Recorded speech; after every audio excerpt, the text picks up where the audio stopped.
आज सुबह सुबह भिवंडी गांव के पुलिस थाने में बहुत चहल पहल थी, क्योंकि आज इस थाने में एक नई लेडी इंस्पेक्टर ज्वाइन करने वाली थी, जो कि इसी गांव से है। जैसे ही वो इंस्पेक्टर वर्दी पहनकर थाने में आती है तो लेडी हवलदार पूनम उसके गले में फूलों का हार डालती है। आइए मैडम, इस थाने में आपका स्वागत है।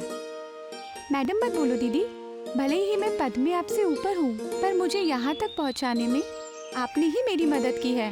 सरिता अपने स्वागत में आए सभी लोगों से कहती है, और हाँ, मैं अपने गांव में एक पुलिस ऑफिसर बनकर नहीं, बल्कि एक बेटी बनकर सबकी मदद करूंगी और पूरी कोशिश करूंगी कि इस गांव से सारे अपराधों को खत्म कर सकूं। सरिता की इन बातों से गांव वालों को थोड़ा सुकून मिलता है, क्योंकि गांव में दिन प्रतिदिन अपराध बढ़ते ही जा रहे थे, जिससे गांव वाले काफी परेशान थे। पूनम दीदी, आप मुझे वो रजिस्टर दे दीजिए जिसमें इस महीने अपराधों की जानकारी है। पूनम के पीछे सरिता पुलिस स्टेशन के अंदर जाती है, जहां पूनम सरिता को रजिस्टर दे देती है। सरिता रजिस्टर को पढ़ने लगती है। महीना अभी ठीक से शुरू भी नहीं हुआ और शिकायतों से रजिस्टर के पन्ने खत्म हो गए। यहाँ का यही हाल है बहन। गांव में लोग तो गिनती के हैं, पर अपराध अनगिनत है। अब सरिता एक एक करके सारे अपराधियों का पता लगाने की कोशिश करती है और उनको पकड़ती है। इस सब में हवलदार दुनाव भी सरिता के साथ है, पर सरिता देखती है कि दुनाव कोई भी काम ठीक से नहीं करता। क्या मैडम, आप अभी आई हैं? क्या आज ही सारे क्राइम खत्म कर दोगी? अरे वाह दुनाव जी, आप तो शायरी अच्छी कर लेते हो, बस ड्यूटी अच्छी नहीं करते। ड्यूटी का क्या है ना मैडम, उसको करके दिल को सुकून नहीं मिलता, बस बदन को बेचैनी मिलती है। पर मेरे साथ ऐसा नहीं चलेगा। अगर आपने काम ठीक से नहीं किया तो आपको शांति तो मिलेगी नहीं, बस बेचैनी मिलेगी। सरिता को दुनाव पर कुछ शक होता है, क्योंकि वो अक्सर ड्यूटी के दौरान कहीं गायब रहता था, पर वो इस बात को नजरअंदाज कर लेती है और अपने काम पर ध्यान देती है। अब सरिता ने कुछ ही दिनों में कई सारे अपराधियों को जेल में डलवा दिया था। लगता है मैडम आपका इन अपराधियों से कोई पुराना रूखा सूखा रिश्ता है, इसीलिए आप इन्हें जेल की गीली रोटी खिला रही है। खास तौर पर इस जमीन हड़पने वाले से तो। सही लगता है आपको? इन जायदाद हड़पने वालों से तो मेरा बचपन का गहरा रिश्ता है। मुझे बेघर जो कर दिया था इन लोगों ने। मैडम एक बात कहूँ, चाहे शायरी हो या बात, समझ में तभी आती है जब पूरी बताई जाए। सरिता दुनाव को अपने बचपन की घटना बताने लगती है। सरिता अपने स्कूल से वापस घर आती है और देखती है कि कुछ लोग उसके घर का सामान बाहर फेंक रहे थे। ये देखकर वो डर जाती है। पापा, ये लोग हमारी चीजों को घर से बाहर क्यों फेंक रहे हैं? क्योंकि बेटा, अब ये घर हमारा नहीं रहा। पर हम लोग तो हमेशा से यहीं रहते हैं। मैंने तो अपने सभी दोस्तों को बताया है कि यही हमारा घर है। चलो बेटी, अब यहाँ से चलते हैं।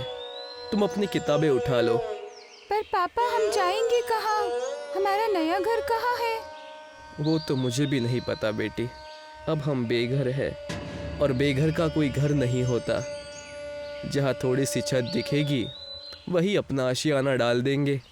ये बात कहते हुए सरिता के अब्बू की आंखों से आंसू बहने लगते हैं।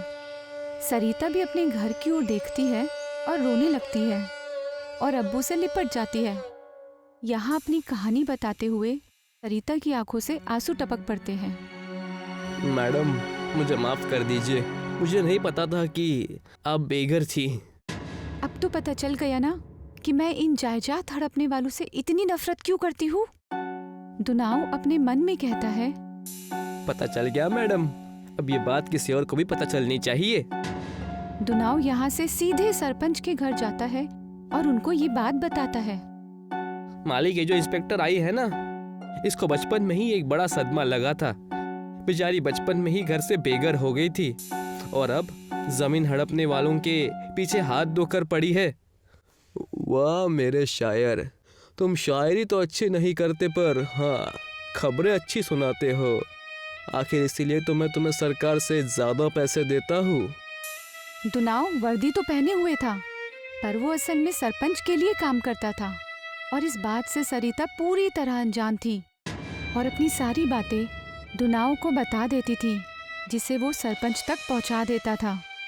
मुझे समझ नहीं आ रहा है कि ये सारे अपराधी आज तक इतने होशियार कैसे हो गए हैं। सरिता बहुत परेशान थी, पर तभी उसको सुबह सुबह अपने पुलिस स्टेशन में एक चमकता हुआ न्यूज़पेपर दिखाई देता है। वो उसको पढ़ने लगती है। कल 22 तारीख को राजू और चुन्नू नाम के अपराधी पवन चाचा के घर में लूटपाट करने वाले हैं। साथ ही ये दोनों लोग रिंकी के घर पर भी कब्जा करेंगे। अच्छा, तो ये सब करने वाले हैं ये लोग। अगले दिन जब दोनों अपराधी अपराध करने के लिए जाते हैं, तो सरिता उन दोनों को पकड़ लेती है और जेल में डलवा देती है। अब किसी तरह सरिता जादुई अखबार से मिली खबरों की मदद से हर अपराधी को कोई नया अपराध करने से पहले ही पकड़ लेती है। पर ये अखबार वाली बात दुनाव को पता चल जाती है। लगता है इसका भांडा फोड़ना ही पड़ेगा। दुनाव अब सरपंच के पास जाता है और उसको बताता है कि सरिता के हाथ एक जादुई अखबार लगा है, जिससे उसको सारी खबरें एक दिन पहले ही पता चल जाती है। अब सरपंच रात को पुलिस थाने आकर उस अखबार को चुराता है, पर उसके आधे पन्ने गायब थे। ये क्या, अखबार वो भी आधा? सरपंच बहुत ढूंढता है, पर उसको बाकी का आधा अखबार नहीं मिलता और वो उसे ही लेकर वापस आ जाता है। अब मैं भी देखता हूँ कि ये कैसे मुझे और मेरे लोगों को जमीन हड़पने से रोकती है। अब सरपंच को आधे ही जादुई अखबार से ये पता चलता है कि पुलिस कब और कहां पर छापा मारने वाली है, इसलिए वो अपने लोगों को पहले ही होशियार कर देता है। यहाँ सरिता परेशान हो जाती है कि आखिर छापा मारने से पहले ही अपराधियों को पता कैसे चल रहा है।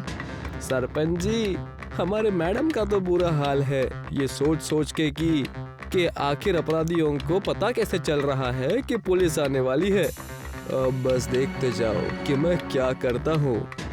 सरपंच अब गांव के सबसे अमीर आदमी के घर चोरी करने जाता है, पर उसे वो अमीर आदमी देख लेता है और पुलिस में शिकायत करवाने जाता है।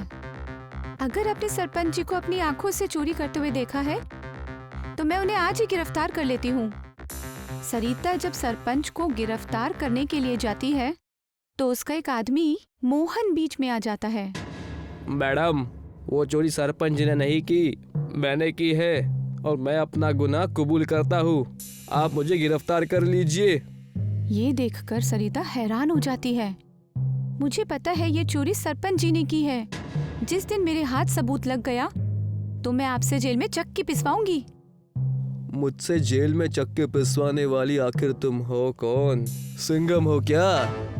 मैं सिंघम नहीं रे, मैं तो लेडी सिंघम हूँ। अब सरिता यहाँ से मोहन को चोरी के अपराध में गिरफ्तार करके ले जाती है। यहाँ सरपंच अखबार पढ़ता है। ये क्या, इसमें तो लिखा है कि गांव के सरपंच को हुई 5 साल की जेल, थाने में चोरी करते हुए पकड़ा गया। नहीं, मैं ऐसा नहीं होने दूंगा। दुनाव सरपंच के पास आता है। साहब, सरिता मैडम को आपके खिलाफ कोई सबूत मिले हैं और उन्होंने वो फाइल थाने में रखी है। ये खबर तो उससे पहले तो मुझे अखबार ने दे दी थी, पर अब वो फाइल थाने से गायब हो जाएगी। सरपंच रात को थाने में जाता है और फाइल चुराने में कामयाब हो जाता है।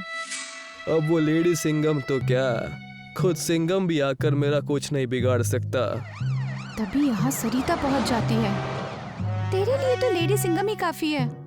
चल थाने, मेरे पास तेरे खिलाफ सबूत है। मेरे खिलाफ सबूत? आखिर क्या किया है मैंने? तूने पुलिस थाने से सरकारी कागजात चुराए हैं। सरकारी कागजात? मैं उन्हें क्यों चुराऊंगा? ये बात यहाँ नहीं, अदालत में बताना। तुम मुझे अदालत में ले जाने वाली होती कौन हो? मैं लेडी सिंघम रे, भूल गया क्या? बहुत सालों से दूसरों की जायदाद हड़प कर इधर उधर दौड़ भाग कर रहा था। अब कुछ साल जेल में आराम कर। बकवास बंद करो। क्या सबूत है कि मैंने पुलिस थाने में चोरी की है? सरिता अपना फोन निकालकर उसमें सरपंच को कुछ दिखाती है। मैंने कल रात थाने में छुपकर सीसीटीवी कैमरास लगाए थे, जिनमें तू साफ साफ चोरी करते हुए दिख रहा था। और हमारे थाने से कल सैकड़ों सरकारी कागजात गायब हुए हैं। देखो, तुम मुझे फंसाने की कोशिश कर रही हो। मैं थाने में कल जरूर आया था, पर मैंने वो सरकारी कागजात नहीं चुराए। मैं तो बस तू तो बस तेरे खिलाफ जमा सबूतों की फाइल चुराने आया था, है ना? मुझे पता है तूने कोई सरकारी कागजात नहीं चुराए, लेकिन फिर भी मैं तुझे इस केस में सजा दिलवाऊंगी। इसीलिए तुम पुलिस वाली बनी हो, ताकि लोगों पर झूठी चोरी का इल्जाम लगाकर उन्हें जेल भिजवाओ। क्या तू इसलिए सरपंच बना है ताकि तू लोगों की जायदाद हड़प सके? तुझे पता है तुझे थाने में चोरी करने के लिए मैंने ही बुलाया था। हाँ, मुझे पता चल गया था कि दुनाव तुम्हारा चमचा है, इसलिए मैंने उसके दिमाग में ये बात डाल दी कि मेरे पास तुम्हारे खिलाफ सबूत की फाइल है, जिसे मैंने थाने में संभाल के रखा है। पर मुझे वो खबर दुनाव से पहले उस जादुई अखबार से मिल गई थी। वाह, जादुई अखबार भी मैंने ही थाने में रखा था ताकि तुम उसे चुरा सको। याद है उसका आधा हिस्सा गायब था, वो मेरे पास था। तो ये सब तुम्हारी चाल थी? हाँ, तो तुझ जैसे शकुनी को पकड़ने के लिए मुझे ये चाल चलनी पड़ी। तभी वहाँ दुनाव आता है। आ जाओ दुनाव, तुम्हारा नाम जिसने भी दुनाव रखा है सही रखा है। तुम 2 नाव पर सवार हो गए थे और अब तुम्हारी कश्ती भी डूब चुकी है। सरपंच के साथ तुम भी जेल में चक्की पीसोगे। सरिता इन दोनों को 5 साल के लिए जेल भिजवाती है और सरपंच ने गांव वालों की जो भी जायदाद हड़पी थी वो सबको उनकी जायदाद वापस दिलवाती है।